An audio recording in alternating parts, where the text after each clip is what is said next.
I'm here with Sensei Wade Chroninger, a longtime friend of mine. I met Wade back in Okinawa in about 1997-ish, and him and I had developed a long time relationship. As you can see, he's still talking to me today. Hello, Wade. How are you? Getting very old, apparently. 97. 97. Yeah. I go by sensei only in the dojo, Okay. and that's to maintain that level of respect for the process and where we are and what we're learning. But outside there, it's just Wade. And if you ever use the M word with me, I'll slap you. So I mean, someone mentions word. We talking about like, master? yeah. Ikemiyagi sensei, my teacher, is master. Francisco Rivera was Master Rivera, and I'll never hold a candle to those guys, but I'm going to keep trying. I think that's what they want. So, but just Wade is great. Yeah, Wade is great. So, tell me a little bit about when you started martial arts. How old were you when you started? Everybody loves to tell this story, right? Like I've been training 48 years. I started technically when I was about 8. I got a Bruce Lee movie for Christmas, and whoa, I was like, whoo, I want to be that guy, right? And I didn't make it, but I tried. And so I started I watched that movie. I must have watched it 2 or 3 times a week forever. And my parents were like, you got to do something else besides watch that movie. So that Christmas, they got me all kinds of like throwing stars and wooden swords and nunchucks, as they say here, nunchaku. So I started playing with that, and I started training, and my godfather was a Kempo guy, so he started working out with me, and it was just fun. I mean, it was Ed Parker's Kempo or American Kempo? Okay. Yes, it was American Kempo. And understand something, it was playtime, right? Until I was about 11, and there was no martial arts to that, so that time doesn't count. And then I was later on, I think I was around 12. And I was introduced, I got to do a Taekwondo class. And boy, I tell you, Taekwondo seems like a bad word in the mouths of some of the traditional guys I have that I know. And I'm like, every we'll get to that, right? But martial art is what it is. And just to set the record straight, I know Taekwondo guys, I wouldn't fight without a 70. Oh, yeah, me too. I mean, I'd run these guys over, maybe, but other than that, I'm not fighting these guys. I've seen Taekwondo stylists split baseball bats like I do with their shin. I don't know, their instep. I use my shin bone. I've seen it, Scott. I've seen a guy break a bat with an instep, and I'm like, not fighting him. No, not gonna happen. There's Taekwondo guys I grew up with that were like, they put a hole in just murder like that. Yeah, it'd be that quick, you wouldn't even be able to see it coming. You'd just be done. Where did that foot come from? What foot? Yeah, what foot? Exactly. Tom Cook was my instructor. There was a young man, I can't remember his name, Brown, and then Mark Gordon. I hope you can find that guy sometime. Mark Gordon, he's a good friend of mine from high school. He was a troublemaker. He's a great kid, and boy, what a good fighter! And he was all Taekwondo. It's all he ever did, and he was just amazing, And I did that, and the highlight of my Taekwondo career was when I quit falling on my face kicking high, because I can't kick high. I'm not built for it. But I had such fun there, and I did that for about 2-3 years. I don't count that as martial arts either. That was kind of just me getting in shape and having fun. Of course, it's martial arts, but it was fun, and I loved it. And then I did a little bit of kickboxing in high school, and I really suck at that. I'm terrible at kickboxing, but I think it's fantastic. I love it. It's fun. But you put pads on my hands, I become Jerry Lewis, not the, not the, you ever seen the Jekyll and Hyde? Not the cool one, but like, this guy, I become that Jerry Lewis when you put anything on my hands. So I didn't do well at that. I trained a little judo, and I did all this stuff throughout high school, and I had a lot of fun. But my biggest thing was weightlifting in high school, and I did the martial arts kind of alongside of that, and I loved it. And you competed, didn't you, in weightlifting? Or you did some competing in weightlifting, if I remember. I saw a picture. I won a powerlifting competition when I was like 14. I'm apparently quite strong. At least that's what they tell me. So I won a powerlifting meet, and I did 3 or 4 amateur bodybuilding shows. I placed 5th in a national qualifier one time at the Mid USA. So I digress, but That was a martial arts and bodybuilding and weightlifting time in my life, and I combined it all. Then I joined the military, and I went in when I was 17. I graduated at 16 and went to military at 17. And I met a guy named Kuntz in the Air Force there at Kirtland Air Force Base in Albuquerque. Trained with him some, and a guy named Joe Cordis in Santa Fe was a boxer, and I dabbled throughout. Where are you originally from? Are you originally from New Mexico? Well, I went to the military from New Mexico. I was born in Arizona, lived there until I was about 5. Okay. Okay. Then we moved to northern New Mexico, and I grew up as if you ever interview Eric Thompson, he will tell you that I grew up in the Hamas. He quotes me when he writes stuff.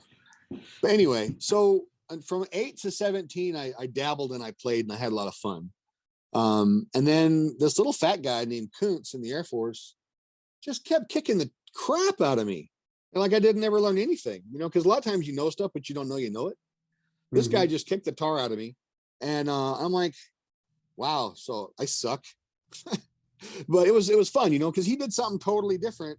And every time I learned something different, I learned that, every time I think I know everything, they change all the questions. So I had fun with that. And so by the time I turned 21, right before I left America, and I went to Okinawa. But I was, believe it or not, I was actually a pretty good fighter when it came to actually fighting, because I didn't get muddled in all the stuff. The only time I don't do well in a fight is if I have time to plan. Then I mess up. Yeah, everybody does. If I just get caught by surprise, I'm fine. If I got by surprise, I'm fine. Long story short, I turned 21. I started bouncing in the bars, and you know how that butterfly effect works, right? You meet a person, and then you meet like that. And I met a man named Wayne Clark, who was a bouncer and a manager in a strip club. I started working there, and he hired me even though I was the little guy at 210. I was the little guy, and he hired me because of the way I answered the question. He said, "Are you a badass?" And I'm like, "No." "Can you fight?" I'm like, "Well, I guess if someone hits me, I'll fight back. So sure." He goes, "Why should I hire you if you're not a badass and you're not sure if you're a fighter?" And I said, "Well, if you lose, I'll lose with you." And that was pretty much it. So, and I got in some very nasty fights in that place.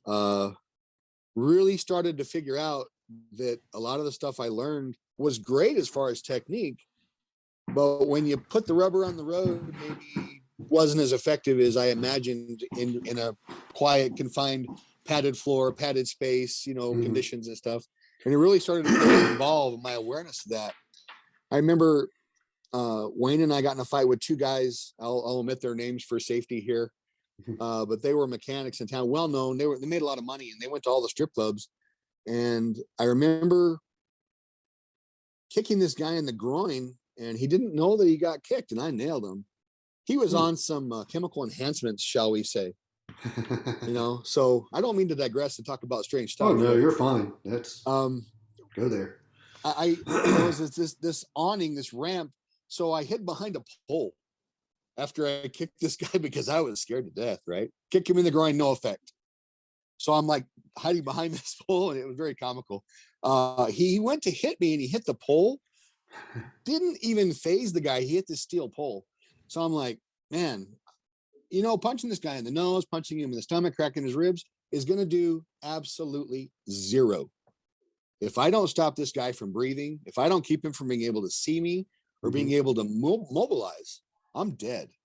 And so I continued to, quote unquote, try to fight this guy, which is clumsy and embarrassing. I was 21 at this point. So martial artist hadn't quite evolved into me yet. I was pretty strong. I got very strong. And I was willing to take a punch and give a punch back. And if I landed a punch, it went well, unless the guy couldn't feel it. Long story short, I got help. One of the DJs came out of there, and we started tussling around with this guy. We ended up running his face into the side of a Buick and denting the Buick with this guy's face. He went to the ground. And I remember just getting tunnel vision because I was so scared. And I'm stomping on this guy's ankles. I'm dropping axe kicks, which that was one thing that actually was fairly effective. Right back to Taekwondo, right? But by the time this thing had happened, there's blood all over me. This guy's blood. I kicked this guy in the face multiple times, and he just didn't even know he was getting hit. So eventually the cops pull up, and the cop draws on me. He's screaming at me. And then Wayne came up. He started saying my name, and it kind of broke me out of my tunnel vision. And that fight went on, Scott, for it felt like an eternity, but probably 10 minutes. Wow, You know, that's a 10 long minutes fight. or more. I was exhausted. I was on pure adrenaline and fear because I was scared to death. I'd love to tell you I was the tough guy victor in that one, but I got lucky. I got help. And if I didn't know how to effectively keep his weapons from being effective, or When if I you say didn't know weapons, what do you mean? okay, his hands. Okay. I got to break fingers, right? Or he'll grab me. I got to take out an ankle so he can't stand up to reach me. I got to hurt a knee. I got to hit him in the windpipe. I have to take an eye out. I have to rupture an eardrum because that way his balance is off, even if he doesn't know his balance is off. Mm-hmm. But I was a big, strong guy, fairly. I was tough. I was willing to fight. And I've been in, I'm not going to say a lot of fights. Everyone likes to say that. I've been in a few fights. I would say the knockdown, drag out, someone's going to go to the hospital fights, maybe a dozen in my career. Most of them were scuffles.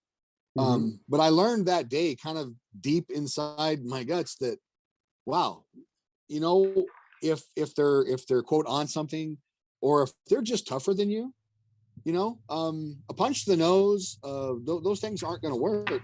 And this is where a lot of karate people, they just absolutely hate me. Right. What would have been effective would have been grappling. Yeah, well, very. What would have been effective at that point would have been grappling, and I would have been much better off had I did a rear naked choke, an arm bar, broke a shoulder, broke a wrist. But in my head, I'd always been taught boom, boom, boom. You know, jab, cross, you know, uppercut, whatever. You know, kicks, and they're more sports style sure. fighting versus the combative. I'm here to hurt you. Right. So that's where the tear came. You know, a rear naked choke, an armbar that dislocated a shoulder, leg lock. Those all would have been more effective, right? There's always give and take. And grappling is, and this is where karate people again hate me, kung fu people, everybody hates me, because when you train more exactly like you fight, the training is instantly more effective. Right. Agreed. And so I believe that grappling training is the most effective training that we have. Why you say that? Because you can train up to 90% intensity without hurting your partner. If you hit me in the face at 10%, I get a swollen eye. You're saying more on a training level versus on a practical level. Absolutely, for training level, which is why if and this is also where martial artists don't like me. A lot of people hate my guts. And I can agree with that. On a training level, I can agree with. Yeah. But on a practical level, if I poke you in the eye, you're going to stop. Absolutely. And this is where the other percent hates me even more, Scott, because I think that every martial art is valuable. Every martial art is legitimate. What are you saying you're teaching? That's where the tear is for me. So had I been trained in functional martial arts, in martial art, the word martial, war, right? Martial art, right? Versus, you know, and I'm not saying that the other ones aren't more, because that's like Kleenex. I mean, if it's a tissue, it's Kleenex. Right. So they're all martial arts. Hold on a minute. Right? This is a towel. I'm using it as a Kleenex, so it is what it is. Kleenex, right? They're all martial arts. So had I, you know, done martial arts, what I consider to be visceral, I hate the term real. God, that's so. I do too. Reality. It's reality. Whatever. I'm going to say functional, visceral, yes, truly violent martial art. You just said it, finger to the eye. He can't see me. He's got no peripheral vision, right? Over here, nothing. He's got no depth perception now. He sees his eyeball out of his head, whether he feels it or not. He can still go into a panic, right? If I stop him from breathing, shock, I can stop him from breathing. If I take out a joint, that's martial arts. Right. But anyway, that was a wake-up moment. But what happened there was I kind of seeing these things, and then Wayne introduced me to a man named Mike Whaley, who was Ed Parker Kempo. That's why I just like that name sounds familiar. Offshoot in Albuquerque. And Mike Whaley is a very dangerous human being. He lives in Albuquerque, and I trained with him a little bit, and from him I started getting introduced. That was like the domino. Was that should have been your second encounter with American Kempo? Yes, but this one was actually real. This was more than playtime. Now I more than breaking the twig. Mechanics. Function and structure and mechanics are always valuable, right? Especially when you can dial back and pick those up and bring them forward to what you know now. Right. Every training's valuable, right? So Mike Whaley was a Kempo instructor who I saw devastate a guy easily, and so much I was like, that was just weird looking, but he's such a nice guy. Anyway, he still lives in Albuquerque and he still trains. Now he's training, he's doing some MMA stuff. He wants to learn something new.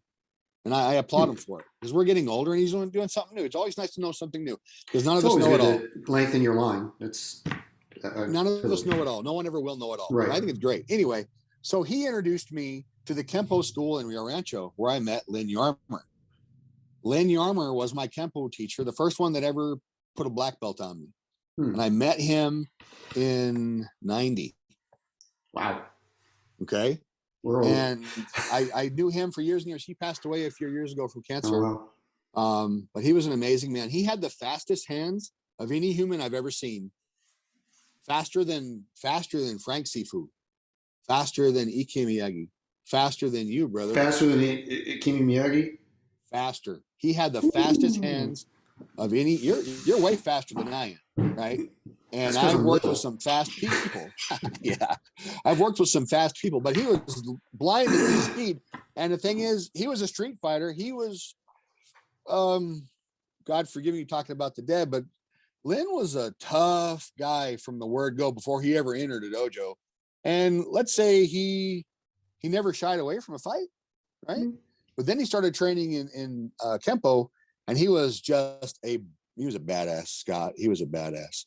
Anyway, he started teaching me Kempo. I learned from him, and then he actually was the one that attached to Francisco Rivera Sifu from the Chinwu Hunga.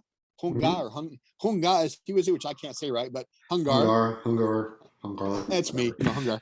But and Frank Sifu, Frank Sifu, true master, one of the very greats, and I put him on the same pedestal or platform or level of any martial artist in history.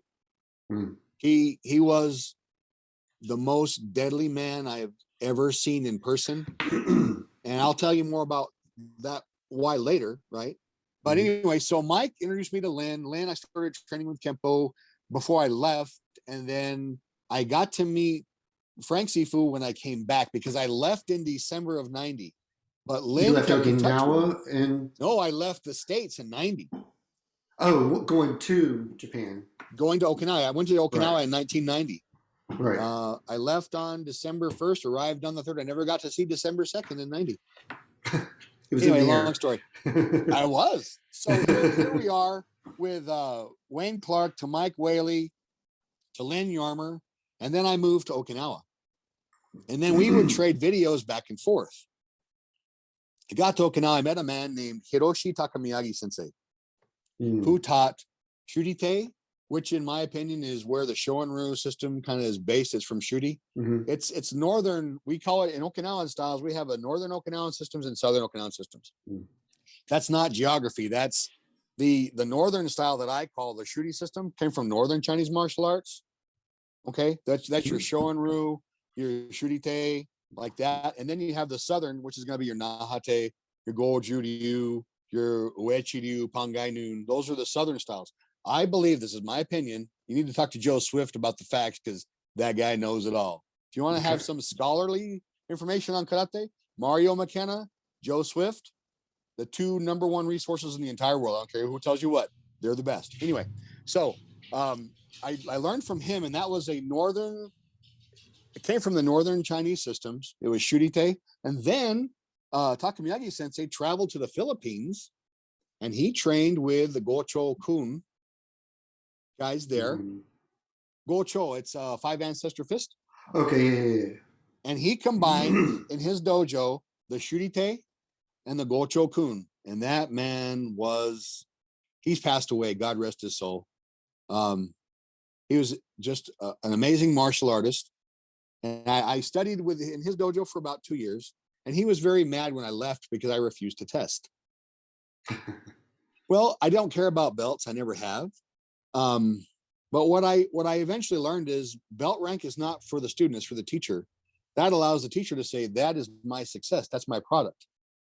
He's a fifth degree That's a good way black of belt. looking at So it. anything he produces and achieves is based on my teaching because he carries a rank from me. That's how as a teacher that you spread your system forward by producing rank with people and people that have achieved something. And he Mm-hmm. said, you leave your same as an Edon, he would tell me. I don't want to I fall into that trap of speaking broken English when I'm quoting them. I need to get away from that. But he said, you're the same as a second degree black belt and you're leaving me with nothing. And I'm like, what do you mean I'm leaving you with nothing? He goes, you're leaving me with nothing. You've taken my skill, my technique, my system, and you're leaving me with nothing because you're walking out of here without recognizing that you got anything from me, but you're taking it with you either way. Huh. People don't think about that. Yeah. And this guy That's wasn't a deep. ranked for money guy. That's deep. And I it's okay if I tell little stories here and there. Oh yeah, go for it, bro. Okay. I always love your stories. Well, the best part is they're true for the most part. That's why I like them, because I know they are. But Takemiyagi Sensei, he had a little office built in the corner of his dojo, and he's talking about fighting, because I would ask him American questions, right? How about a real fight? How about this and how about that? Because I'd just been exposed to martial arts that were vicious, from that July forward, right? So for 6 months, 5 or 6 months, I had seen for the first time in my mind a martial art applied like a martial art. Talking to Lynn, talking to Mike Whaley, and other people that I came to really love and respect, including Wayne Clark. Wayne Clark had almost zero formal training. He was 6'4", 390 pounds. Good God. And he had a fast foot. Anyway, he was a beast. But anyway, so I'm gonna digress a lot. That's the ADD kicking in. So sorry. All right.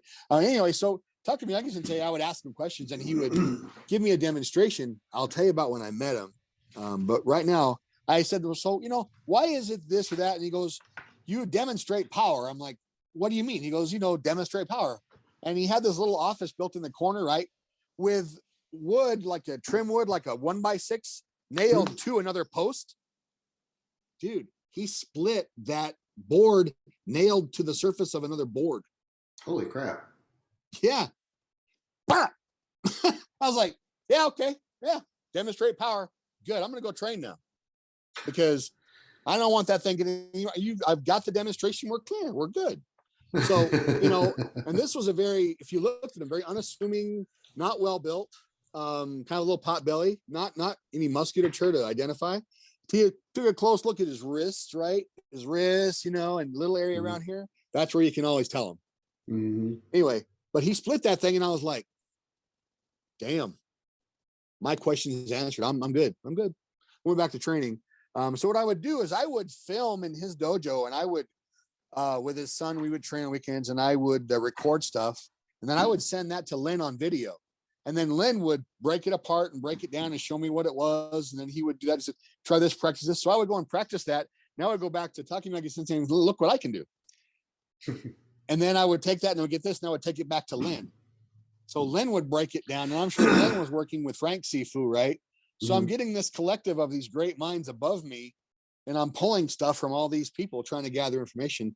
And that's how I started building my technical repertoire. And I liked the technique. I like building the technical aspect of the arts, because hopefully, we spend all this time training and learning, and the percentage of us that is ever going to actually have to fight if we live a normal life is super low. Anyway, so I would train with him and I would get information, I would think from Frank Sifu via Lynn, and I would bounce it off of him. And eventually he got upset with me because I was learning at my teacher, Takemiyagi. Hiroshi Takemiyagi Sensei, and I would start pulling things from the drills that he wasn't teaching. Because I got like, where did that come from? Yeah, and I really made him mad a few times, and so great martial artist. But I found myself being at odds with the limitations he was placing and not wanting me to know certain things, and he had his reasons. Like I said, very nice man. Great martial artist, but he at the time was not fond of Americans. He told me he didn't like America. He didn't like Americans, and the only reason he agreed to teach me was he wanted to spread his style. You know, I can I see think that. later on that maybe that changed because he met more and more Americans, and he got to see that most people are good, no matter where you're from. Right. I don't care what your religion, your color, where you're from. None of that stuff matters. Most people are good people. Very few people are not good people. None Right. of that Like stuff matters. let's So move to anyway, how you went to into your Okinawa, like your meeting. Oh, you know, I always butcher his name. Sensei Ikemiyagi. Ikemiyagi. Yeah. Okay. Ikemiyagi. What happened there was I was with my wife, and we were walking our dog at our new house. We had moved. Is that the one you had with the fence, the little gated fence that you? No, yeah. That's it. Yeah. Exactly. Okay. That's the house. Anyway, Ikemiyagi says dojo's right around the corner. We're out walking the dog, and I Oh, hear that's this. right. I forgot about that. The third floor, I hear this Yeah. thing. I was like, "What is that?" Look, there's a sign right 40 feet in the air, karate dojo. And I'm like, "Hey, we gotta take the dog home." Took the dog home, walked back, walked upstairs, and my wife and I we walk in, and I see this little man, you know, five, yeah, little man, 5 foot. What Sensei's probably what 5'5", I think, Yeah. If ish. Five. We're gonna call him 5'5". You know, about 165 pounds of muscle, right? pure Doing forms, and hardness. I watched him do forms, and I'm standing there like, well, this guy moves like ice, just ice flowing smooth and His sharp, timing and is something that I've like yeah, it's something to be like awed, you know, it like, was oh my god. scary. You know who he Yes. reminded me of was Bolo Young with better balance. No, he really did. I get it. Yeah. I can see that. You know, so I'm watching, and he invites me in. So nice and so polite. He invites us in, so we sit down in a little meeting area. You've been there. We've Mhm. sat there and had a beverage, right? We've sat there, and I watched class, and I'm mesmerized, man. You know, it was more in tune to me, the way I move, the way I'm built, and the way I'm structured. It's like at Takemiyagi Sensei's dojo, the Gocho was more suited to me. The Shurite, the northern stuff, because I don't have your balance and You're right. your speed. Your shape. Yeah, you It's know, I'm not I'm more saying no, round no, no. versus. I mean, like you got a lot of meat, and I don't. I'm more like a Right. squirrel, and you're more like the bull. That's the difference. Yeah, buffalo. Yeah, you know. Anyway, so I watch him move, right, and I asked him at the end. I said, "Wow," because I wanted to train there, and he says, "Okay, where are you training now?" I'm like, "How you know I'm training?" And he Hold looks on at a me, he minute. goes, "Where are you trying?" I told him, I said, "You can train here once you tell that teacher you're not training there Mhm. anymore. You Old have to tell school. your teacher. You have to be respectful. You can't train here and train there." Said, "You have one home in the martial arts. You can go visit, but you don't move out. You don't move out. You don't move in. You don't keep two homes. You got one place to sleep. You got one bed. You got one home." So he said, "Tell your other teacher, then you can come That here." helps me to understand. So And I would tell Sensei, Ikemiyagi Sensei, I would tell Sensei every time I went anywhere, because that was out of respect. Because I'm going to go train at right. this dojo. And you know, I trained in over a dozen different dojos. Oh yeah, I know. You I knew would, everybody there. It was again why the Discovery Channel reach out to you to go to all these different places because you could get them in the door. blind luck. but, but so I went back, and I did stop training there. And he was so mad when I told him. Did you tell him who you Again, were he going said, to? I no, I told Takemiyagi since I was leaving. Yeah. Did you Because he did was you, did you tell him you were going to go study Goju? no, I just said I was leaving. You Oh. know, I didn't first. I have to say that when with my training with Ikemiyagi Sensei, that's my core. And you used a perfect word, in my opinion, is a framework. You all Mhm. have your house, right? And your house, if you do uh, a certain type of wushu or gong fu or karate or judo or whatever it is, if that's your framework. And so Sensei explained it to me. That's got to be 60%, right? Mhm. And for us, that would be the chintao, you know, the forms, Mhm. your structure, your keyhole, your basic technique, and your forms, right? Or your basic drills if you're a grappling system, your basic, your fundamentals. That's where your core is. And everything else that you bring in enhances that, embellishes on it, and makes it unique. So Sensei said it's 60-20-20. He said What's it? 60%. Oh, okay. Ikemiyagi Sensei said that your karate has to be 60% me. 60%. That's your home. You have to have a home. 20% is going to come from what you did before, when you train with grapplers, when you train with this, when you train with weapons. That's 20%. And the other 20% comes from you.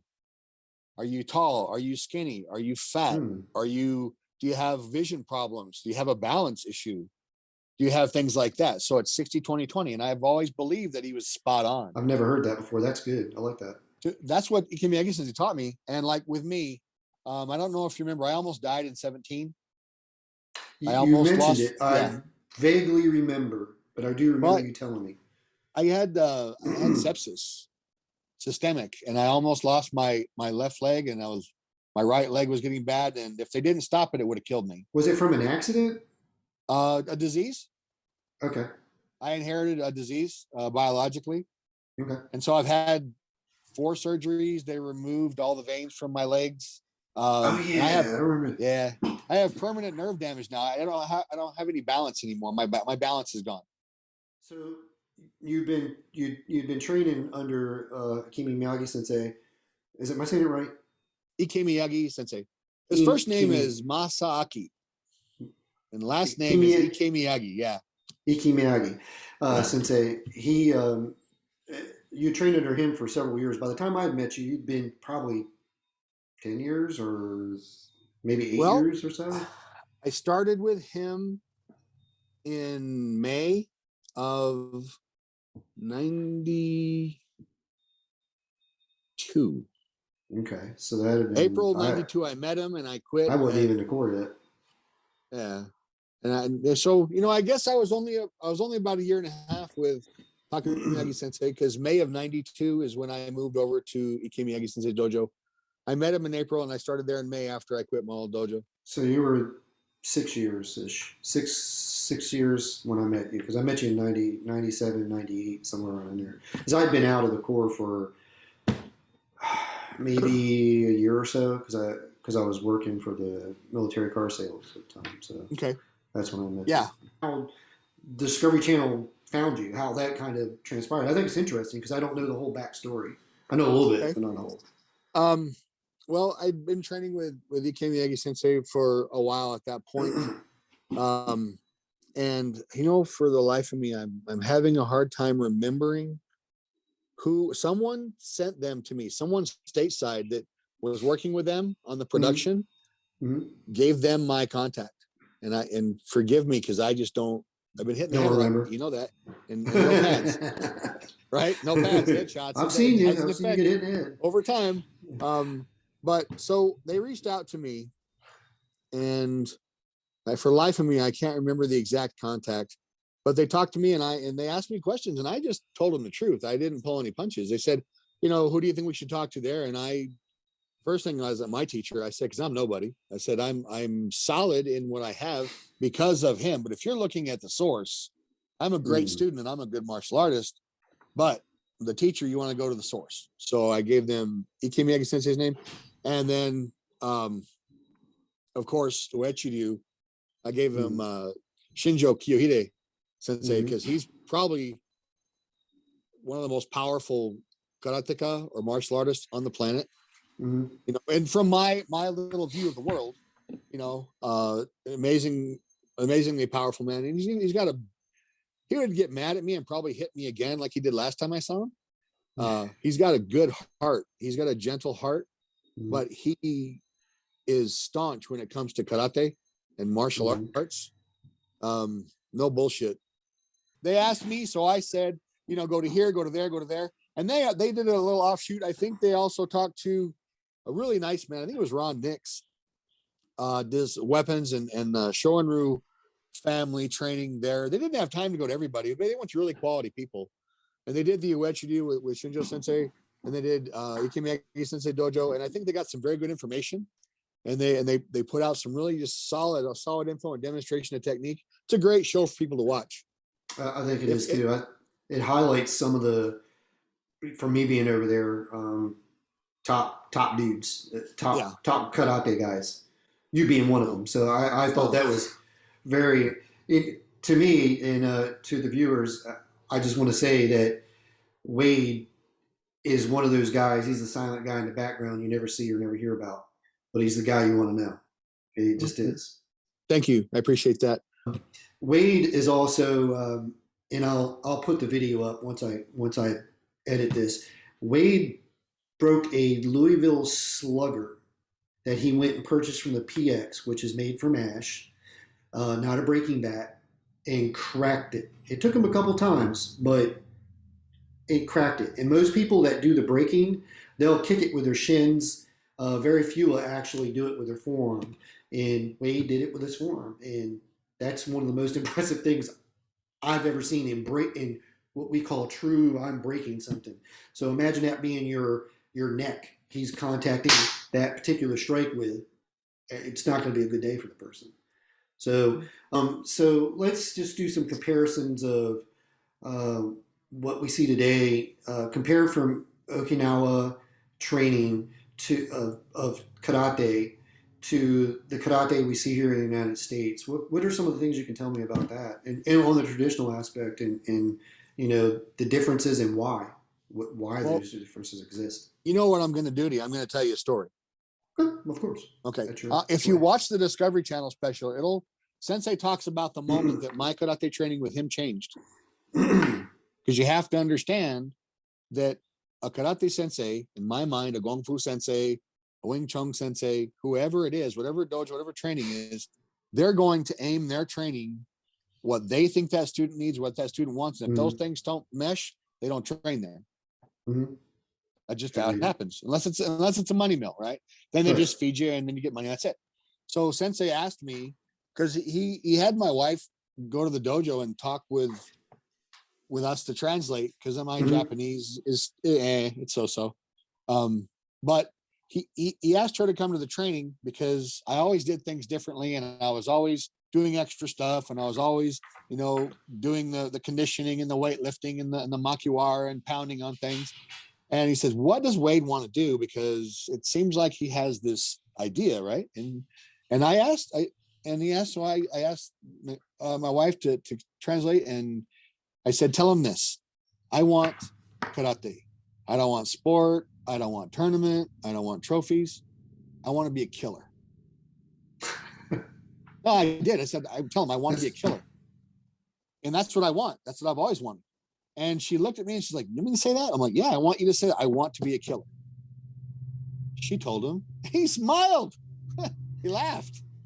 And he looks at me. He looks at her. He looks at me. He looks at her. And he goes, tell him it's going to hurt. That's what he said. I believe it. I believe it coming from that man. He said, tell him it's going to hurt. And I said, okay, do it. Let's do it. And that day, I mean, it had always been hard training.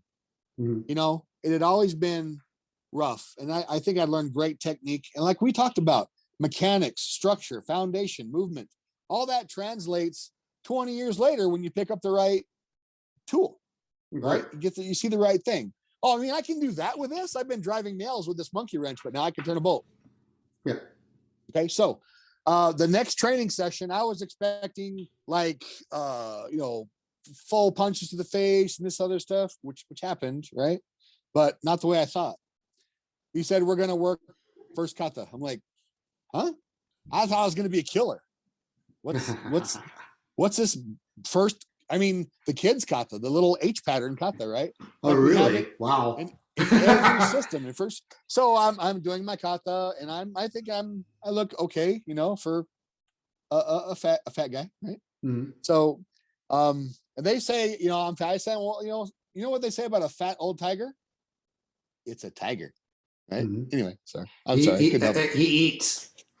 Yeah, exactly. He eats. So anyway, so I said, I'm thinking to myself, I thought I said I wanted to be a killer, and you're gonna it was gonna be the same old stuff, just the kids form. So turn left, block, step, punch, step back, block, turn, block, punch, block, turn, block, punch, the thing. So I get down here, I go to the end, go this way, and as I'm coming back the other direction, when I turned, wow, pow, right in the face. I'm doing kata, right? He blasts me in the face when I'm doing kata. And I just I stopped because what in the world is going on? What just happened? I was in shock. I was in pain. It almost knocked me over. It snapped my head back and knocked me back. And I'm like, did I do something wrong? Did I make you mad? No, what's going on? And he says, why did I hit you? And I'm like, I don't know. Why did you hit me? These are the words, Scott, because there was nothing in the way. Kata after that day was very different. Kata then, you talk about the dog with no teeth. We had a discussion years ago. Yeah, I remember that discussion. And he said, it's Kata. And I'm like, okay, nothing in the way. So my kata then changed. But you have to understand something, that even in Okinawa, in the martial arts and the killer martial arts, real martial arts, whatever, you have a teacher, right? Who teaches a system. He's not going to teach that to a 9-year-old. He's not going to teach that to a college student that's going to be a doctor and needs his hands. Right. He's not going to teach that to a salaryman or to a housewife or to a young lady that wants to be a model. That martial art is reserved for very, very few people that actually want that. And that's okay. This is where karate people hate me and everybody else pretty much. You know, martial arts are beautiful because they can be anything for anybody. But he asked me what I wanted. I told him, he gave me what I wanted. And I got punched a lot. Oh, I know. And then, yeah. And then one day we're in there because I trained 6 days a week. Not the exact, really 6 days a week. I trained as many as once or twice. I would say average twice a month with Sensei one-on-one those years. Not any more than that. I would love to say it was, I wasn't. It was once or twice a month. You know, sometimes I didn't. But very, very often I did get to train with Sensei one-on-one on weekends, or I'd stay late. And he would just beat the crap out of me, right? But one time he was teaching me a sweep. It was in a combination of movements, and it was a sweep, and I did this, did that, and then he went to sweep me, and my foot slipped, and it stopped, and I caught myself, and he looked at me, cocked his head to the side, and did it again, and almost broke my leg. It almost ripped my knee out. And then after my leg folded in a very unnatural direction, and then I flipped over and spun and landed on my back, hit my head on the floor. He looks at me, he kicks me in the face when I'm down, steps over me and leaves. Oh wow. And all I can hear is baka gaijin, baka baka baka. Stupid gaijin, stupid American. Stupid foreigner, you know. And the thing is, I love my teacher. He's like a dad to me. I'd kill or die for the man, no exaggeration. I know the feeling. He holds in respect so high the martial arts he got from Yagi Dai Sensei, rest his soul, that anything that would bring a shadow to it makes him angry instantly. And he thought I was fighting his technique, trying to show him that it didn't work. And I learned very quickly, if you have a teacher that teaches real, we're going to have to use the R word. God, I hate it. It's just easier. Let's say traditional. Even that's a wrong word. It's still not even a correct word, but yeah.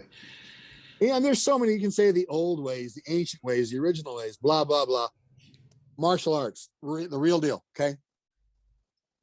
He respects that where he got from his teacher. And the fact that he decided to give that to me and let me have it put me on a whole different level of pain and respect and understanding. And the moments he thought that I disrespected that, he showed me very quickly, don't do that. I'll hurt you. And here's the other thing. If you're learning that martial art and you say your teacher's your friend, you're not learning that martial art. Sensei loves me like a son. I love him like a father. I respect him like a father. You don't slap your dad on the back of the head, tell dirty jokes, and try to trick him into drinking something that'll make him sick, right? You do that to your buddies and your pals. Right. You don't do that to your dad. You don't do that to your sensei. Anyone says that they're best buddies with their teacher, that's fine. Buddies, without fear, without understanding that you are mortal and that you might get hurt real bad, Mm-hmm. You don't have that art, you don't have that martial art, and you're not getting that martial art. You don't. And people don't like that either. People get mad at me when I say that. That's how I feel. True. So, will traditional martial arts go extinct? I mean, what we do, will it go extinct? Is it something that's going to fade away due to the boom of MMA? Well, I think that on one hand, we're giving MMA too much credit. On the other hand, we're not giving them enough credit.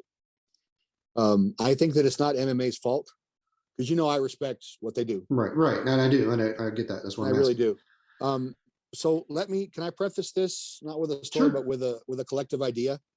Go ahead. Yeah, obviously. So martial arts to me is many things to many people, and it's everything and nothing. I love McDojos. I love them. I think there should be more of them because we have too many kids on drugs. We have too many kids in the street, too many kids screwing around, too many kids that sit on their place all day, that don't put their feet in the grass, that don't go outside. And you can call it a McDojo all day. Like it can be Goju McDojo, Kung Fu McDojo, Judo McDojo, except Judo McDojos are very tired, sore, healthy people because it's a lot of workout, right? Karate people hate me the most because we have the potential of being the least amount of exercise, the least amount of actual fighting, with the most belts. And they don't like me saying that about my own stuff, right? But here's the thing. If karate for you is a place to put your kids for an hour and a half as a babysitter, that's a safe environment where they get some exercise and have some fun, I love that. I think that's great. I think if it's a place because your kid's got ADD, he needs to learn how to focus, great. Your kid needs to lose weight and they need to go to a karate place or whatever place and go do that. If that's what you want and you're getting it, why not? Okay. It becomes something else. Like, I know people get mad at me for this, but it's any activity. It's better than sitting on their butt playing video games or whatever else, or online or doing this and that. It's exercise and it's a healthy thing. So McDojos, I have no problem with. I don't have a problem with sport dojos that train for trophies, that train for health, exercise. I have no problem with MMA schools because they can lose weight, you can get healthy, you can get stronger. People come back from injuries. It's just like another workout to me. So there's 1,000 purposes for martial art, and they're all valid if they're saying what they're giving you. My problem with karate in particular is that if you go to one of those dojos and it amounts to exercise or babysitting or a hobby or whatever else for the housewife or the guy, whatever, as long as they're understanding what they really have, I have no problem with it. But when a teacher teaches people from let's say a very soft perspective, or I don't know the term McDojo or whatever, but if they say, okay, now you can fight 10 guys, and if you do this and this, you can fight, a trained fighter, then that's a lot of BS. You're not going to go down block, reverse punch, and take out a guy that's been wrestling for 10 years. They're going to lay waste to you. It's not going to happen. So I think you have to look at it for what it is. And then when you look at it from another perspective, how many of those people are actually going to be in a real altercation? Very, very, very, very few. However, and this is a different topic, this is another time, that's changing because we have political strife, we have the vitriol, and we've got the separatism, and we've got all this negative political stuff. We're not gonna that's just horrible. And so it is getting more dangerous, for the good people. Bad people versus good is getting more dangerous. But even then, if you live your life in certain channels, the idea of you ever getting hurt, unless you live in a very troubled area right now, or almost none, right? None, yeah. But the cool thing we live in a safe society. Pretty much we do. It's changed, but it is still pretty safe. But I look at it like this. Let's say going to that class gives that guy enough self-confidence because Steve is always taking his stapler and he's afraid to get it. He goes, no, Steve, that's my stapler. Don't touch it again. I'll tell the boss. If it gives him that little bit of courage, then that's an accomplishment. That goes to, is it relevant? Now, if I train traditionally, is it still applicable today on what we call the street, and using that as a loose term of, I'm approached and all of a sudden I'm being mugged or whatever's going on, is that, downward blocking, punch to the solar plex going to work in that visceral situation? Absolutely. Traditional martial arts, I'll use that term. Okay. Let's just dial it back to one word. Traditional martial arts. They absolutely do work. Is it trained? Are you taught that? Are you taught those mechanisms? Are you taught how to use it that way? Are you conditioned? Do you make yourself the weapon? Because what it comes down to for me is a traditional martial art, you're becoming a weapon. If you want to decide to make it functional and you're going to use this in a life-saving method, then sure it does. Absolutely it does. I think I do. I think anybody that I've ever trained is very capable of vicious, violent, effective, immediate action that will hurt, maim, and kill. If you want to just say it. And I asked him about it. He said, "Oh yeah, it's great. Everything works. Everything fails." And he went That's so true. Well, that statement is probably that's probably the most true statement. Everything works and everything fails, because that goes back to, again, how is this? And again, going back to the topic of the question is it applicable today? Is if I'm training that hammer fist, is it applicable today? How is it applied, and when can it be used? And if it's used correctly, it can be used. So going like one of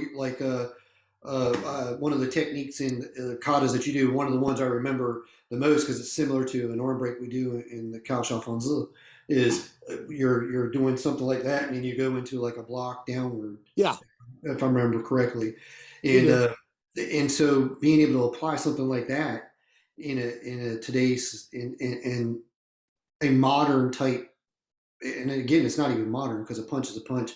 A punch is the same punch as it was 300 years ago as it is a punch today.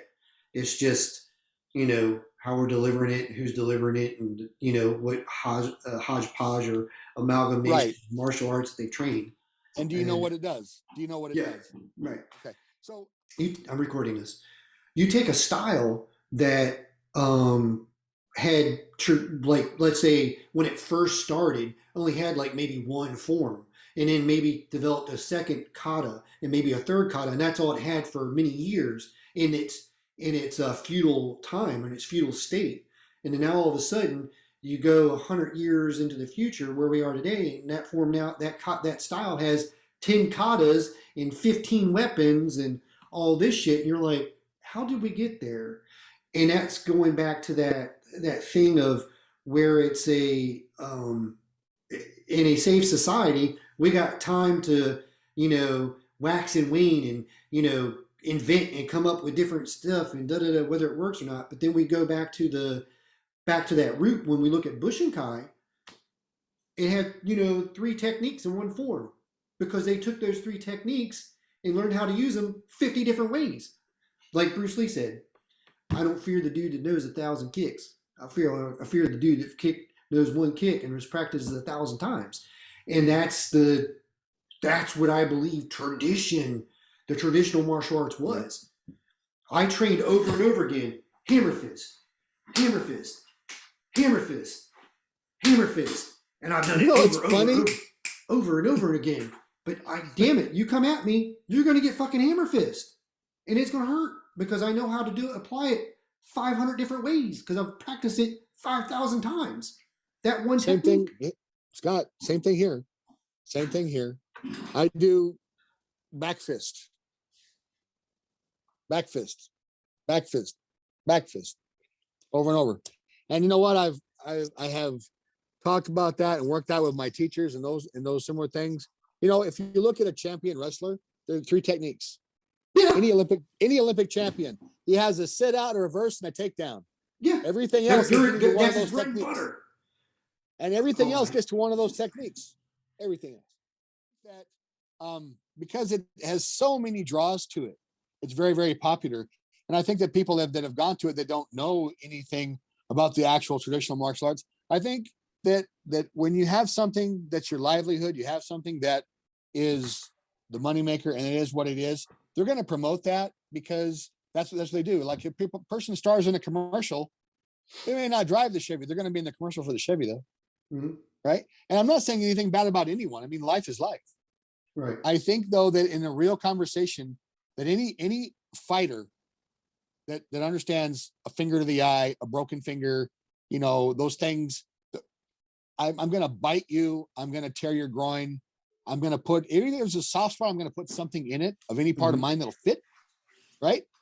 I'm going to hurt you as bad as I can, as quickly as I can, as permanently as I can. It's a very different scenario than any kind of sport fighting or any kind of martial sport, things like that.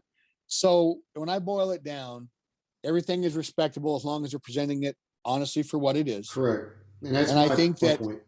Martial artists, karate guys, whoever, and if you put those sports all the way at the top, as far as anybody out there that's not training in actual combative arts, actual survival martial arts, actual bite, claw, poke the eye, stick something in the person, hit them with their girlfriend kind of fighting. Yeah. No, seriously. Yeah. I pull the girlfriend in front of him, That's my shield. I'm not going to hit her, but I mean, if she's in the way, you're not going to hit me.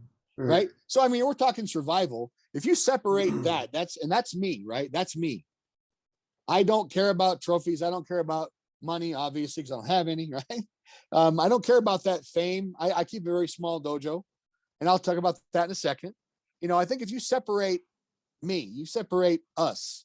When I'm teaching and learning a technique, I have things that I'm going to do that are going to maim, kill, and cripple immediately. I don't believe in warning shots. I don't believe in a continuum of force. I don't believe in graduating aggression. I think the first shot I get to stick something in your eye, hit you in the throat, break a joint, snap a small joint, whatever I can do, I'm going to disable you and maim you and hurt you as quickly, badly, and as permanently as I can, because I teach and I treat fighting like CPR.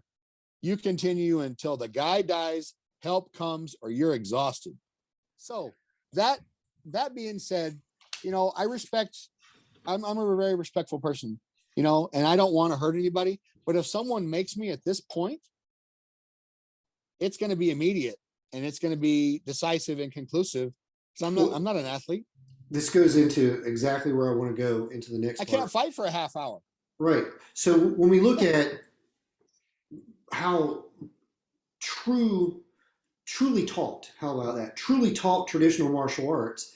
So one of the arguments is, oh, you guys don't pressure test your stuff. Because again, they're comparing the Mech Dojo to a truly trained traditional martial arts. Because I can't, when I sit there and hear that, I'm like, dude, we pressure tested our stuff all the time. It was nothing for us to do like, hey, a punch is coming at you and it's coming at you full force and it's coming towards your face. Deal with it. Do you remember the day on the beach that you and me and one other person, we were doing pressure fighting? It was nothing planned. It was just, you're going to attack me. And if you hit me, it's tough shit on me. Right. That's what I'm talking about. But the thing is, we now understand something, that we took out the destructions. We took out small point strikes. We had to pull back on some stuff, because if you would have broken me the first time out, I would have taken an eye out first time out, and someone's going to go to the hospital. That's controlling the environment, because we got to train in a controlled environment as much as possible. But pressure testing, you can't pressure test. I can't pressure test a finger to the eye. But I can definitely train the action of it. And you know as well as I do, if I tap you in the top of your eyebrow, okay, that's a poke to the eye. And I have to understand that. And I have to understand that, and a slap to the eye versus, and I may palm a punch, right? I can palm a punch versus leopard pawing a punch. Right. Or splitting it, right? The thing is, because if I split your punch, I'm breaking your hand. If you split mine, you're tearing my bicep. Mm-hmm. And how long can you fight that way? Okay, so understanding that, the couple things I want to say on that. If people tell me, oh, we train full contact, I'm like, full contact? Yeah, okay. Do you use pads? No. And so you're training full contact with no pads, and then how are you training? Like I said, you guys really suck then. Because if you hit me, and this is where I'm pro grappling, and I am, right? If you hit me in the face here 50% with a bare fist, you have a hurt hand unless you train this. Yeah. Unless you train this traditionally, and you're able to go like that, and it didn't break. Oh, your phone. Sorry. All right. So, it's an oak desk. I hit it in the frame. It's fine. So, but unless you train for that, you're hurt. And if you hit me 50%, I can't see out of that eye. Right. And I can't. Well. And guess what? I work in law enforcement like you do, and I'm in trouble, right?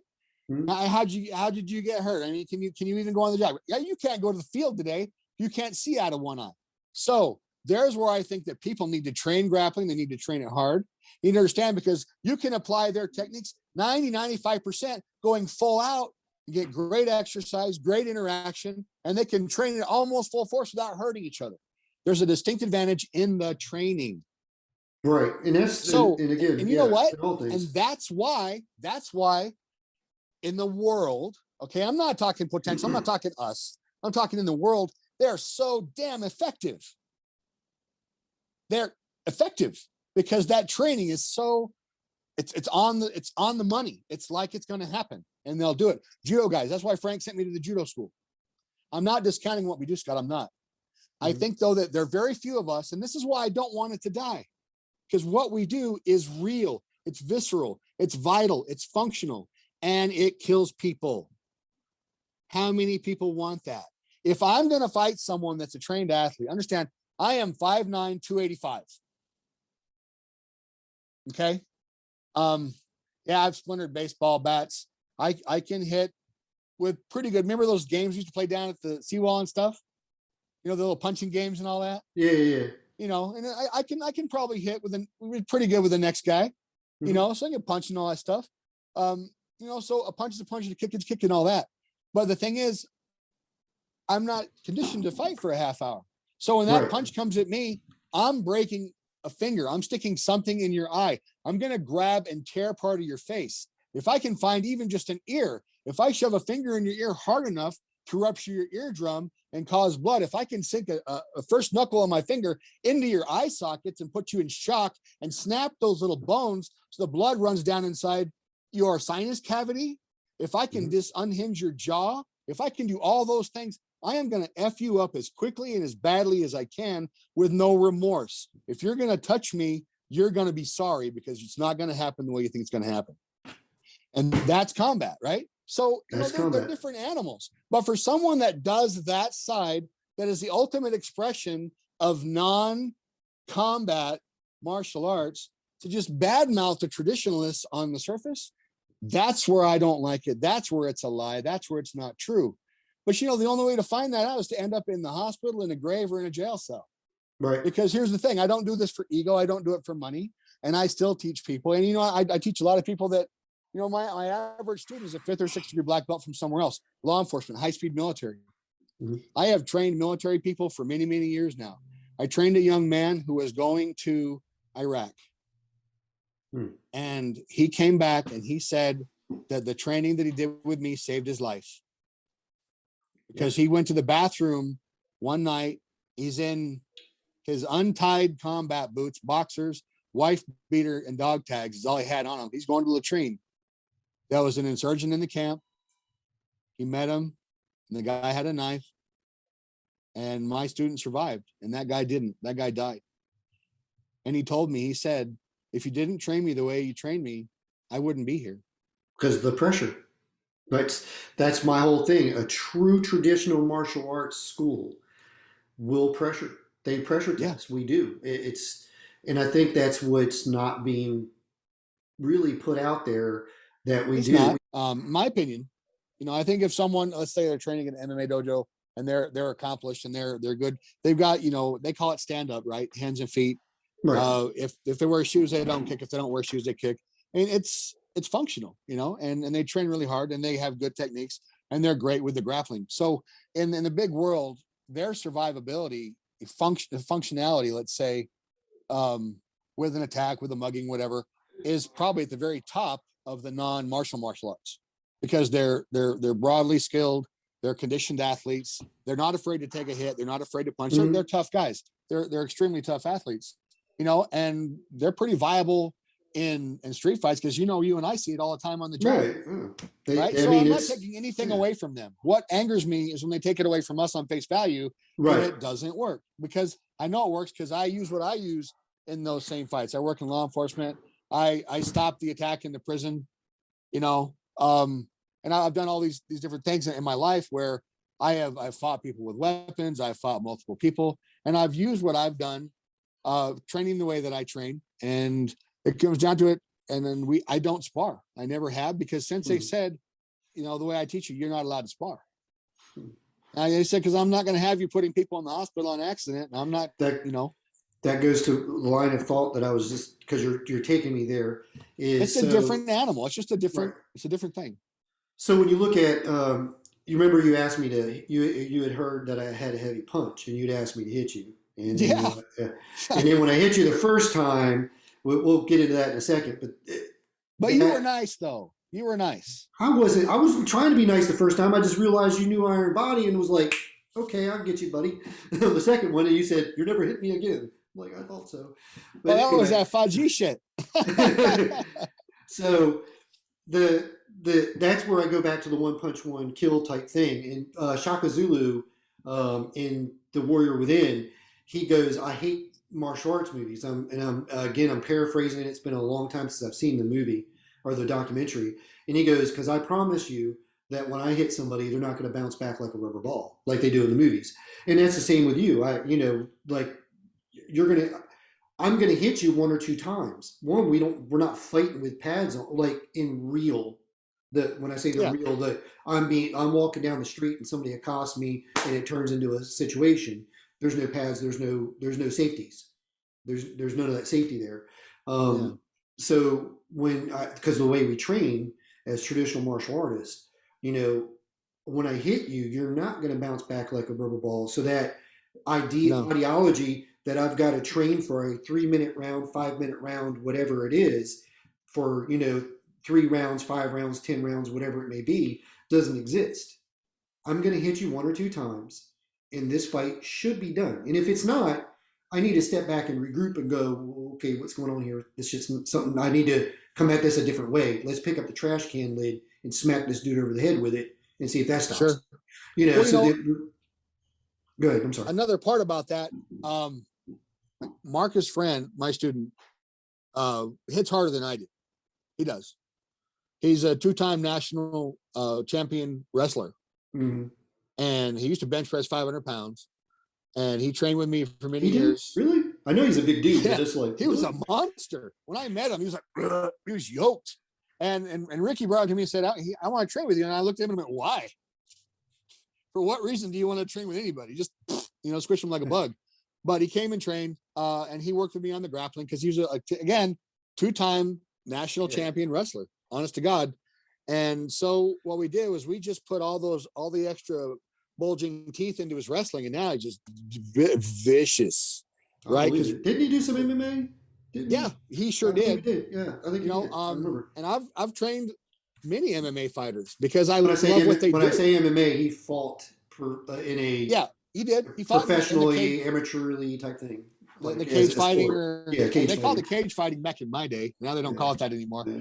But the mixed martial arts, that sport, right? Right. And I've trained, I don't know, more than half. And again, where's his root? His roots in traditional arts. Even the wrestling is because if you look at Greco-Roman wrestling and where it was used, and it was used in the arenas and stuff like that, it's still, and that gets us into that we'll go, obviously we're going to have other dialogues where we talk about different things, the difference between traditional and what that all means. Some of these rabbit holes that we digress into, or we go off into. Getting out of that real quick, but I love MMA. I think it's fantastic. I love it for what it is, but I hate it when it tries to pour poison in my well. Right. And all these guys that I've trained some top level guys. And I'm not going to throw a lot of names out there or anything, but guys that are, I've trained with professional wrestlers and other girls like that, and they all tell me like, this stuff is absolutely sick. And I'm like, yeah, but that's why it's not done. You don't do this. You can't.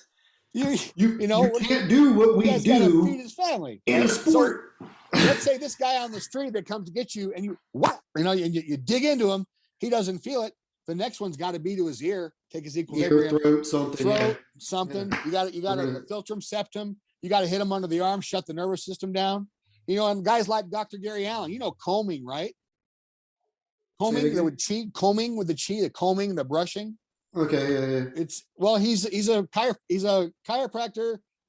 Actually, no more. He's an acupuncturist for sure. Does some chiropractic stuff. He was one of original Bill Packer / Ed Parker Kempo guys back in Albuquerque from the 70s, like forward. This devastating man. He can literally brush a finger across my ribs and it shut my nervous system down And people tell me I'm blowing smoke, but I swear to God, it's super dangerous. That's all that flowery magical stuff. But I know dudes that can make that stuff work. I cannot. But I know guys that can make it work. And I have watched. Okay, I'm going to digress. I'm going to hop. I'm sorry. Forgive me. You're good. I watched a trained grappler, rear naked choke, climb on, just grip it on Frank Sifu. Let him do it. Drop the shoulders, exposed everything. You know what I did right there? You know what I did, right? Mm-hmm. And he's choking and choking. And Frank's, he softened he pulled his everything in. He just smiling. He's sitting there. He's controlling his breathing. The guy started to shake because he had it on for like a full minute. Yeah, he was fatiguing out. And Frank's watching us, and he grins and he goes, "Are you ready?" And he just, and he did the, he did, he did this one, right? He did this one, and wham, he slammed the guy. And that guy was just like, he was terrified. He's like, what the hell just happened? I had you in a full-on choke for a full minute, and people are out in 4 seconds. You can't. And the words you can't kept coming out of his mouth. And Sifu says, it's okay. But when people tell me you can't, I've seen guys with my own eyes, you can. I've seen some crazy, so I don't believe in the, and that, you'll see the guy coming at you with, that's some horse shit. We are, Wade and I are not talking about that horse shit. That's what's poison traditional martial arts, is that bullshit. That magic, we're talking about waving of the people hand, being able to hit you. We're talking about people being able to hit you with physical contact, because there's a physical contact there, and it looks like they barely touch you and drop you to your knees, and you're like, "What the hell just hit me?" Well, you're like, "I've just been hit." We've been poisoned, Scott. We've been poisoned by it's if like the martial art, the flavor of the day, it's cycled. Judo, kung fu. Karate, and now MMA. And I think because of the money and the populace and all that stuff, it's never going away. And I actually like it. I think it's great. As a sport, I respect. It's like boxing, Sure. And a boxer, here's the thing. Good God. And I'm gonna say it again. In the world at large, people that are trained in that, their survivability is huge with a general world of danger. It really is. I'm not. And that would be the same with anybody, even our traditional people, because the average person, or the trained society is very minuscule when it comes to unarmed combat. It is. It's not. We're a very small community of people, and even if you have the McDojos and all the kick Johnny kick, and even the Mac, there's MMA McDojos out there. There's got to be. Yeah, even they get some kind of skill, even when you were talking about earlier, where you train in Kempo and you said that I was just playing around, but that laid a framework. You knew what a punch was. You knew what a kick was. You saw this. That it's already mechanics, function, structure. Yeah, it's being programmed. So when you're looking at this being programmed in, the people that carry it past that point, and go, okay, this is going to become a life for me. This is like your teacher. I was watching a video prior to you coming on of him where they were it was kind of like a documentary of just him talking about his karate. He's like, karate is life, and people that like us that take it to that level to where we've been training in 30, 40 years, and it's, we don't look at it as I'm retired or I've stopped training. Even if I don't training as much as I used to train back in the day, the mind's always training it. I may train a skill set of something, whatever it is, once a week, twice a week, once a month, whatever, but that mind never stops going. Those people are few and far between. But you take these people that have trained even 2 or 3 years and they never train again, somebody's just not going to run up on them. They build a reflex, and you put something in front of your head, instead of taking it in the eyeball, they take it on the arm, and maybe they survive. So all training's valuable. All training is valuable. Exactly. And I really hope that I'm answering your questions. Oh yeah, this is the dialogue I want, because I think people need to hear people like us. And again, I call it, we're the obscure in the background. People don't know our names. We're not the, Billy Blanks. We're not the Bill Wallaces. We're not the whoever, outside of the grappling community and this mixed martial arts community that's got big names in them now. That, we're not the Ron Van Cleefs of the day. We're not the Shaka Zulu of back in the 70s. We're not these guys that were able to be in movies or somehow come to some type of fame where our name gets to get noticed. We're these guys that really, really trained in the backyard, punching on trees, hitting on shit, getting the shit kicked out of us by our teachers and our other fellow students. That, hey, you punch me in the face, it's not going to go down like you think it's going to go down. I may not flinch. There's an analogy that I'd like to give you on that.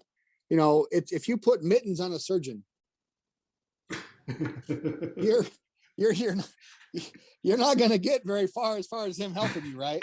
Right. So I mean, if you put pads on me, if you give me limitations, you tell me what I can do. You're putting mittens on a surgeon, and you only need the surgeon if someone's life is really they're going to die without it, and that's kind of what we are, in my opinion. And again, I think that and I go back to it because I know that people are going to try to get the wrong opinion sometimes, maybe of what you're doing. And I know that you're not being poisonous and you're not being vindictive, and you're not being petty, none of that stuff. But people are going to read it like that on the surface. They just will. That's how people. I know, and I know you don't, but I do, right? Because I care about the world. I care about the world, but at the end of the day, if you're going to throw down challenges, be prepared to back them up. No, I get it, and I don't, and I'm not saying that you don't, but I'm softer, I guess, is what I have to say. I don't know, but you know me. I'm a realist. You are, you really are, and I respect you so much. Right, I do appreciate it, and I'd run you over with a car too, just so you know.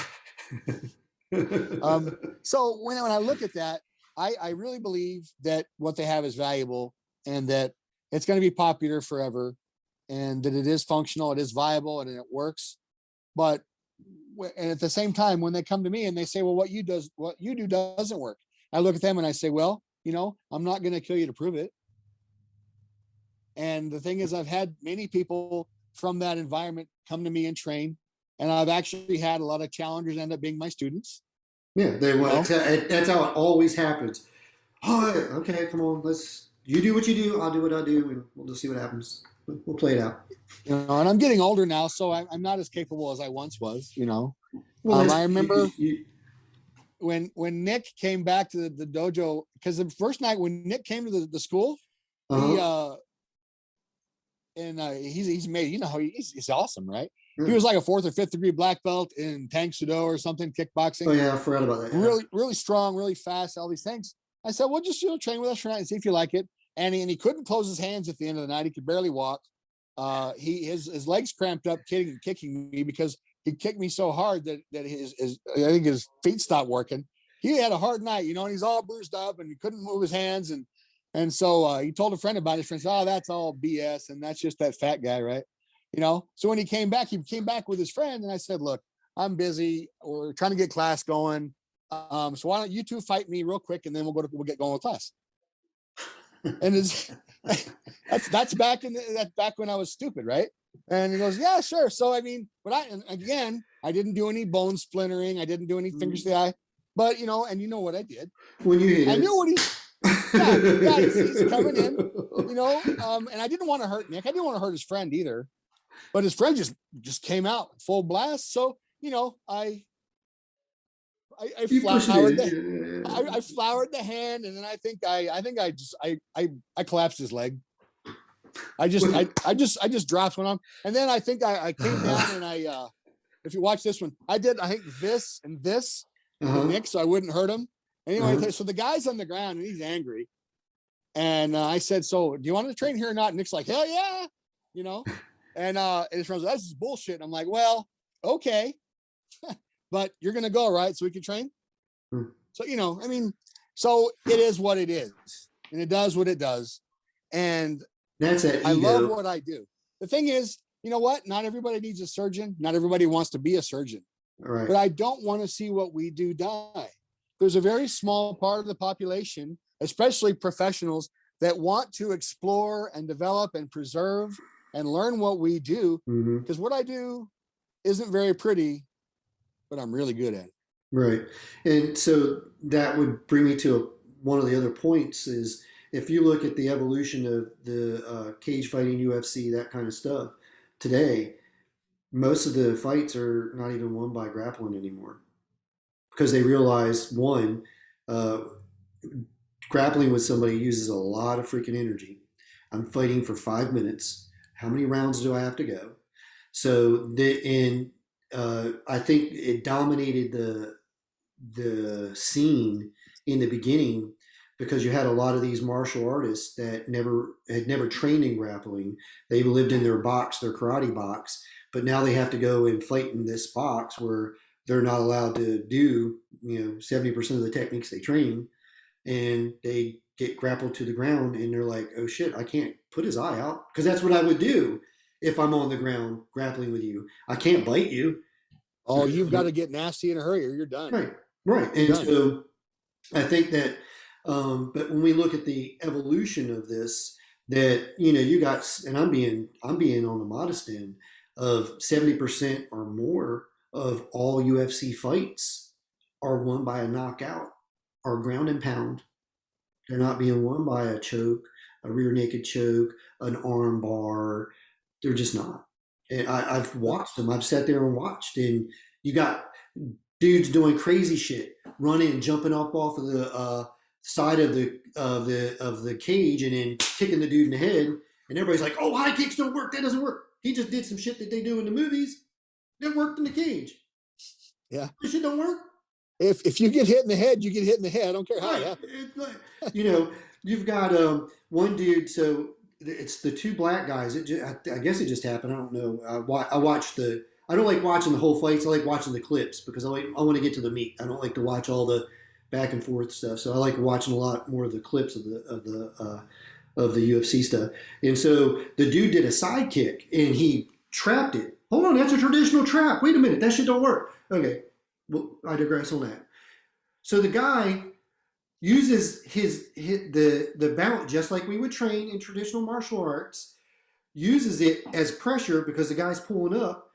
Does a spinning back kick and knocks the dude out. Wait a minute, a jump spinning back kick is something they do in Taekwondo. Taekwondo doesn't work. Because that's the story you hear from them. But they're doing it. Of course they are. And you're going to hear that all day, though. All right. So, okay. Now I gotta give you the classic argument now, right? Go ahead. And this is why everybody tells me, and I'll tell people, I said, here's the thing. When you have fought in austere environments and you've had more than one assailant, you realize very quickly, the longer you fight, the longer your odds are of getting hurt. Oh, yeah. When you're an MMA fighter and your physical health is your income, the quicker you can end that fight and reduce your risk of injury, the better your income is, the more you can fight.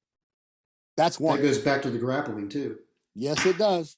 Because if you hyperextend my arm and you rip my bicep and all that, you're out for months. Yeah, look at what's his face from Ireland, who just ripped the shit out of his leg. The big fight that he just had that he lost against the dude. The cocky guy that did the boxing. Yeah. I can't think of his name off the top of my head. I can't either, but he's a hell of a fighter, though. He's a good fighter. Yeah, I'd give it that. Not taken away from him. Oh yeah. If you think about the injury he's got, he's out. How long is he out? This could be something that cripples his career. That means money. Come back, yeah, and it means money. Livelihood.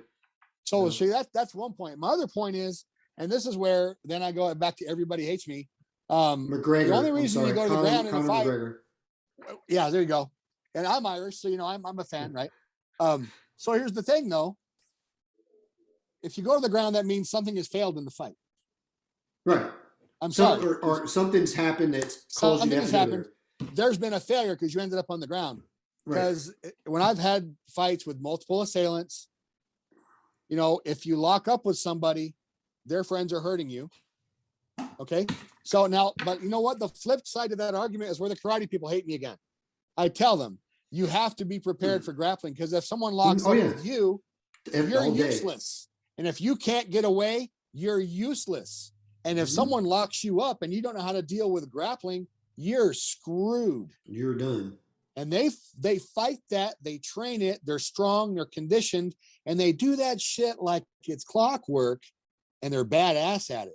So I'm not saying that you have to be a grappler, but you got to respect it. You got to understand how to deal with it. Mhm. And you got to know you ain't doing that shit on an athletic level because they're going to screw you hard. They're gonna eat your lunch.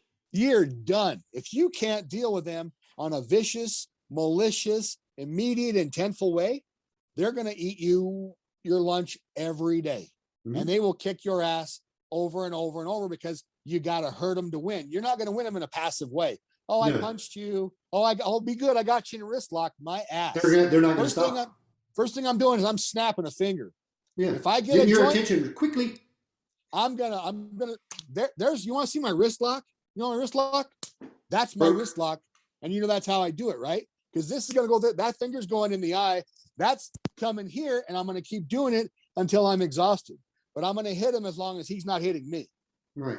And even if I get grabbed, their argument, so this would be their argument. Well, I'm going to go in and I'm going to get that. Go ahead and commit 2 hands putting around my waist. First of all, I wrestled in high school. Okay. You know, so that's again going back to the training. And again, I don't think that not all martial arts contain everything we need. Like one martial arts, let's look Praying Mantis. I'm just throwing one out there. I don't think Praying Mantis has everything you need to deal with all situations. Because if again you're training with only Praying Mantis guys, and you're not experiencing somebody who does Fujao Pai or Hungar or the dude who does Swijiao. Swijiao is basically the form of judo for Chinese martial arts, and that's that quick. It means quick throw. So like the San Show that you fought in. You're right. So if am I saying it right? Yeah, San Da, San Show. Okay. It's the same. So if you're not training or exposing yourself to this to see what they do, the day you run up on it, you're going to be like, oh shit, what the hell? And that's what you had happen in MMA. Let me tell you why I disagree with you. Oh, I disagree only in one aspect. I think that this has everything you need if you see it, but you're not going to see this by only doing someone else that does this. That's what I'm saying. You have to realize, That's what I'm saying. We I agree. think it's in there, but you have to discover it. Right. You have to reach outside. But you know what makes me so damn mad is I love this, right? I see a guy come up, right? You know, and you know me, this is me, right? Because I want to eat something. Bring me some food, right? So so one of my students is here, right? And he's like this. And so a guy comes up and he comes into a wrestling stance. He's a wrestler. So the student drops his hands and he goes to a wrestling stance. I'm like, why are you fighting this fight? What are you doing? You fight your fight, not his. Respect what he does. Learn to deal with what he does, but because you're not a wrestler. So I see all kinds of, I could be a boxer or be a kung fu guy or whatever, and they'll be like ready to fight. And so the wrestler comes up, so they lose their whole identity and they shift to a wrestling stance. I'm like, hey, secret, you're not a wrestler, so you're gonna lose if you fight as a wrestler. Yep. But people don't want to admit that they have to adapt to other things. So I'm just gonna do what you. You know, here's the thing. And boxers, I don't care what anybody tells you. I see all kinds of karate guys that tell me, well, I'm just going to do a high block. Shit. I'm going to do this. And I'm like, that boxer has already hit you up. That boxer's already hit you 15 times because they go pop, pop, pop, pop, pop. And you know what? If they do a trigger, I'm going to do some old language here. Most people watching this won't have any idea what I'm talking about. The trigger step, right? Oh yeah. I know that's that whoop, jab that hits like, what the hell did I just get hit by? That's a jab. That hit me with. So they're going to fight a boxer and they're going to go like this and they're going to get just trounced because they've got no respect for the science of understanding that everything works. And then no one's going to fight just like you fight. Exactly. Nobody. So I agree with you. That's one of the things too is when we look at katas, I don't know if we touched on this, but so if we look at a kata, and I'm using Japanese words. That's fine. I speak a little. Me too. Qintao, right? Qintao, is that right? Qintao? I don't know. I don't speak Chinese. I think Qintao, and then is Chinese, and then I train in Taekwondo. Skoshi. Yeah. Anyway, Skoshi nihongo wakarimashita. Our useless forms, right? Our useless forms. our useless forms. So we take those and this is how I view it. So we do this form or kata, and we're learning it. And like you said, your teacher when he punched you in the face, why'd you get it in the face? Because there was nothing there. Because we're gonna when we look at a particular form or whatever, you have to be in the like that guy threw that exact punch textbook at me for me to do the high block reverse Never punch gonna happen. step exactly. So Never gonna happen.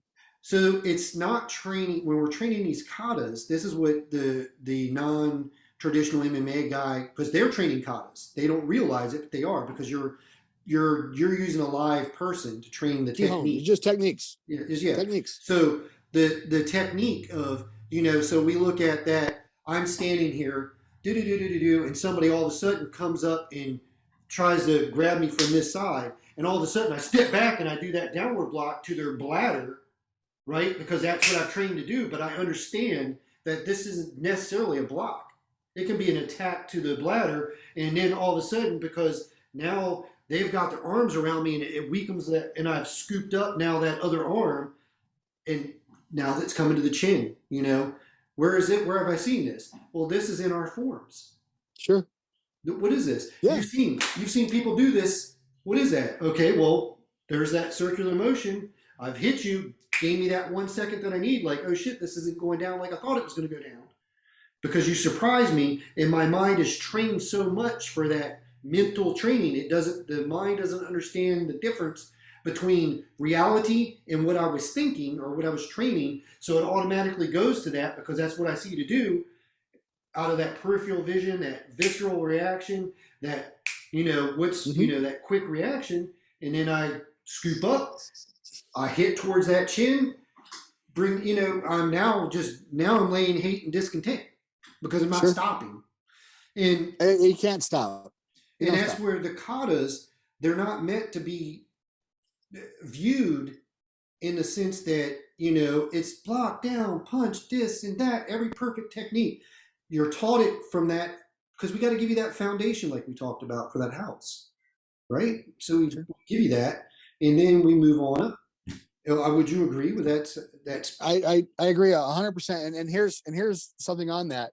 Not everybody wants to go past that point, right? Right. And there's very few people want to do what I do. Very, very few people want to do what I do and what you do. So here it is. Now, Sensei is a marvelous teacher. I love him. And you know how I feel about Sensei. And when he teaches karate, people are getting good basic format. They're getting structure, and then it stops. Because how many people want to go beyond that? Very few. When I asked him, what he asked me, and then when I, asked my questions, and I said, literally, I want to be a killer. That's all I want. That's all I care about. That number is so tiny in our population, but I don't want that to go away. And let me ask you this, because I think people need to be clarified on this, because about you, and especially because of the profession that we're in. When you're saying I want to be a killer, you don't want to be like a killer as a serial killer. You want to know what really works, I think, is what you're really trying to say. Could you clarify that for me a little bit? I'm sorry. I guess the semantics there. I want to be lethal. I want to be capable of killing any other human being that I come in physical contact with, should I need to. That means to do you harm, I would think. Should I need to. Right. I am a weapon, and people don't like me for that because I don't believe in the use of force continuum. I don't believe in graduating or gradual escalation of technique. I think once it's decided that you want to hurt me, the first chance I get to blind you, cripple you, make you not breathe, permanently injure you, I'm going to hurt you as badly, as quickly, and as permanently as I can every time. And I teach that to my students. And understand, there's a very, very big caveat here. I don't train tough guys. I don't train bullies. I don't train assholes. Okay. A lot they of generally don't train with us too long anyway. Nah, and the tough guys or whatever. And I've another shout out. I hate using that term, but I have to a good friend of mine, Aeneas Hernandez, who does MMA. He was a Golden Gloves level boxer in the Navy. Oh, Tremendous human, beautiful person, just amazing fighter. You know, he came to me as a trained boxer, as a trained grappler. If I had to grapple this guy, I'd last about 4 seconds. you know, okay, real quick. MMA fighter sees me in the gym, fat guy lifting weights, training in the martial arts section. And he says, "Hey, can you help me with something?" I'm like, "Sure." He says, I want to train this. I said, "Well, do you do leg kicks?" He says, "Yeah." I said, "Okay." No, he doesn't. No, he doesn't. I said, no, he doesn't. I already know where this is going. Practice your leg kick on me. And he said, and you know what he did though? He hit me really hard right off the gate.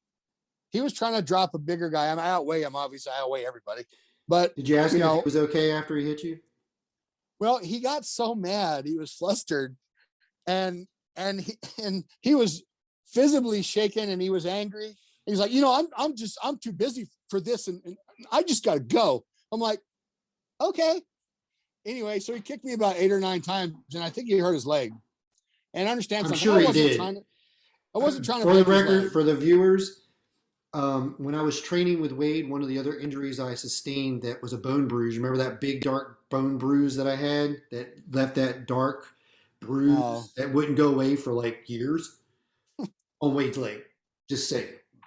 Go ahead. But now you know that with the technique, not the horse stomp, but the shrimping and the rooting on the leg kick. I wasn't doing that. I was checking it, but I wasn't trying to break his leg. Okay, you were just checking it. I was just checking it, and he was just not used to that because people are used to people hiding from kicks, right? So anyway, scoot back or whatever. Yeah. He saw me the next week at the gym, and he brought Aeneas with him. He was going to bring Aeneas in to beat me up because Aeneas is another big guy, and so he introduced us, and I'm like, "Oh, my name's Wade, my name's Aeneas," and we talked, and he says that you during last week and this and that, and I'm like, "Yeah," and so we started out with that, and instead of getting mad, he goes, "That's neat." And I was like, I found a good one. And he ended up teaching me a lot. He's a great boxer, and you know what? Versus somebody who respects, and that's what I like about you'll run into some martial artists, even if they're a sports stylist, they see value in a lot of, and someone I don't know, was it you or I heard, I don't know if I was watching I think I was watching a video where one of the guys that I was watching, he said all these MMA guys are classically trained people anyway. Most of them have trained in a classical traditional martial arts, and so it's changing now, but it was yeah. So I mean, a lot of your good ones. If you look at your better ones, you have a tendency. Machida or whatever his name is. Is it Machida? Yeah, he's classically trained traditional Japanese martial artist. Was it Shotokan he did? It was. That's where his roots at. And I'll tell you what, Shotokan guy will straight line punch you right into a wall. Yeah, I believe it. Well, Wade, I appreciate the interview. We're going to cut it, and we will definitely plan to do another one and have some good topics. I think we covered a lot of good things just to get people to know who you are as a martial artist and as one of the people that we're going to put out on this channel as a go-to later on in some of the other productions that we'll do. Before I let you go, though, I wasn't saying that you don't care about the world. I wasn't saying that. Oh, no, I get you. I don't want people to think that this comes from any other place but to preserve what we do and to protect what we do so it doesn't die. I know that you're not a negative person, and I love you and I respect you. Well, thank you. And if I can help you do this, so if there's people out there that want to do what we do, if you want to be the surgeons in a world of cavemen, great. If not, that's okay too. Be you, be happy, live your best life, be your best you. But what we have is beautiful, and it should survive. It should stay. And I want to talk to more traditional martial artists. I want to explore there's a list of guys that you got. You got a good list of guys. And we're gonna go down those roads. I'm gonna hopefully, if people get involved in this, and this is the first way that we can actually present a different argument, for lack of a better term, of, you know, telling the world like, hey, look, we do real stuff and it does really work, and we need to Sure. preserve the tradition. And that's a whole totally different topic of when we talk about, you know, tradition versus some of this, you know, for again, a lack of, I don't mean it in a derogatory term, of a hodgepodge of training things that are out there that work and are applied in certain ways. You know, Anthony Chin was one of the guys I watched in an interview, and he goes, you know, martial arts or traditional martial arts is a tree, and if you want to learn, if you want to make a table, well, you use the tree to make the table. How are you going to make the table? I mean, I'm loosely paraphrasing how he put it, but it was a good reference of, you know, what I do if I treat it, because he does Wing Chun, that's the tree. But if you want to learn to be a street fighter, you want to learn self defense, then you got to make a table. Well, obviously the table's made out of wood, and so it doesn't matter what the tree is, it's how it's translated into making the table, the chair, whatever it is. And I think that's a good takeaway. And that's what I want is to talk to more people that understand that what we do is real. It's a real And thing. I would like it to grow, and I would like, you know, people to understand real martial arts or real martial arts, real traditional, whatever, you know, but everything's good, and be you, enjoy what you enjoy. But I want what we do not to go away. So And thank you for that's what I want is, you know, we have to preserve the tradition. And I think some of the older masters that are dying off or getting old just don't want to fight the fight. And I and respect that. It's, you know, they people don't. should know, you know, not cut you off, sorry. People should know that the martial arts that we do, the actual martial arts hurt. And it's not for everybody. So not all my students get that, but they get what they ask for. You know, but I'm honest about it. But I'm honest Right. about it. Right. Well, Wade, thank you again. It was a pleasure to talk to you. A pleasure to see you. I haven't to actually see your face. I haven't seen you in a while, so good to see you. Still Like the here. beard. Just like the Oh, beard. thanks. I get the old man Wolverine thing all the time. It's good.